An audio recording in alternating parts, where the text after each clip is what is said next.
कोरिंथकारांक पावलुचें दुसरें पत्र. नव्या कराराचे सेवक. चॅप्टर 3. आमी नव्यान आमचीच वडवीक सांगूंक सोदता काय? कांय जाणांक गरज आसा तशी तुमकां दाखोवंक व तुमचे कडली घेवन दुसऱ्यांक दाखोवंक विस्वासपत्राची आमकां गरज आसा म्हूण दिसता तुमकां?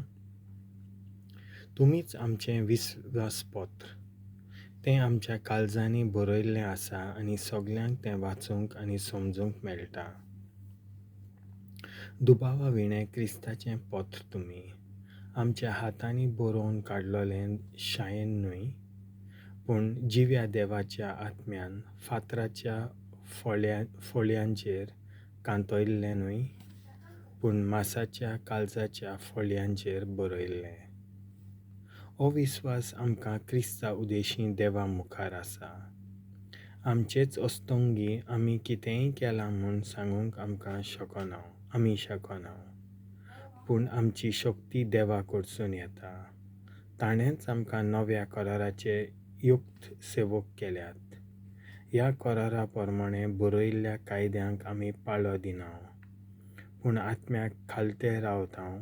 कित्याक म्हणल्यार बरयल्ले कायदे जीव काडटात, पूण आत्मो जीव दिता. समूर्त अक्षरांनी फातराच्या फोळ्यांचेर कांतयल्ली आनी देवान ती मोइजेसाक दिल्ली तेन्ना देवाची महिमा फांकली. मोइजेसाचें मुखामोळ ते महिमेच्या पोरजोळान फांकूंक लागलें, पूण हो पोरजोळ पालोवन वेतालो, आनी तरी मोइजेसाच्या मुखामोळाचेर तो इतलो लोकलोकीत आसलो की इस्रायेलाच्यो पुतधुवो ताचेर आपली नदर लावन दवरूंक शकनासल्यो. मनशांक मरण हाडटा ती समूत इतले मोहिमेन देंवून आयिल्ली जाल्यार आत्म्याचो करार स्थापून आयलो तेन्ना कितले अदीक व्हड मोहिमेन तो फांकूंक फावना. आमकां खास्तीचें फर्मण हाडटा ती सेवा मोहिमेवंत जाली तर आमकां देवाक मानवलोलीं मनशां कोत्ता ती सेवा कितली अदीक मोहिमेवंत जावंक फावना. खरेंच आतांचे उत्तम मोहिमेक सर केल्यार आदली मोहिमा कांयच न्हय आसली म्हूण आमच्यान म्हणूंक जाता. कित्याक पालोवन वेचें आसलें तें मोहिमेन फांकलें जाल्यार तोखता तें कितले अदीक मोहिमेन फांकूंक फावना जायत. आमकां असलो भरवंसो आसा देखून आमी काळजीदारपणान उलयता. आमी मोइजेसा भाशेन न्हय, आपल्या मुखामोळा वेलो पोरजोळ पालोवन वेता.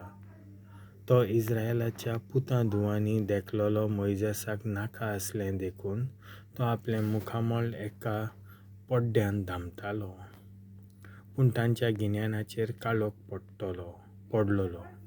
खरें म्हणल्यार आयज पर्यान आदलो करार वाचतात तेन्ना तोच पड्डो थंयच आसा. कित्याक कोणूय क्रिस्ताक एकवटता तेन्ना मात तो पड्डो कडसरून वेता. अजून पर्यान मोइजेसाची समूत वाचतात तेन्ना तांचीं मनां एका पड्ड्यान धांपलोलीं आसात, पूण वळोन सोम्याशीं तीं येतलीं तेन्ना मात तो पड्डो कडसरून वेतलो. तर सोमी म्हणल्यार आत्मो, आनी जंय सोम्याचो आत्मो आसा थंय स्वतंत्रताय आसा. अशें तर आमच्या मुखामोळा वयलो पड्डो काडून एका आरशा परीं सोम्याचे मोहिमेचीं किरणां आमी पोत्ती फांकयता. अशें आमी सगळीं बदलोन जाचो पोरजोळ आमी पोत्तून फांकयता ताचे सारकीं आमी अदीक जायत वेता. ताची महिमा अदीक आमच्या जिवांत फांकता. हें काम सगळें सोम्याचें, आनी आत्मो म्हणला तो होच आमचो सोमी.